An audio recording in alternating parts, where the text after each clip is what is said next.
राखी सावंत और आदिल खान की शादी हकीकत या ड्रामा, अदाकारा का बयान सामने आ गया।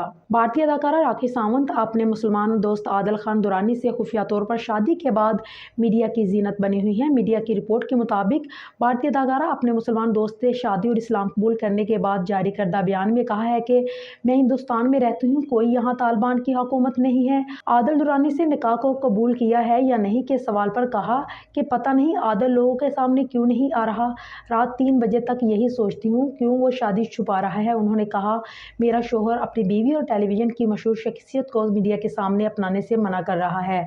मैंने उनकी वजह से ड्रेसिंग सेंस बदल ली है, बुर्का पहनना शुरू कर दिया, लेकिन फिर भी वो हमारी शादी से इनकार कर रहा है। कबले अज़ीज़ गुज़िश्ता दिनों सोशल मीडिया पर राखी सावंत की शादी की तस्वीर और वीडियोज़ वायरल हो रही थी, जिसमें उन्हें इस्लाम कबूल करते भी देखा गया। राखी निकाह से कबल कलमा पढ़कर मुसलमान हुई, जिसके बाद उन्होंने अपना मुसलमान नाम फातिमा भी रखा।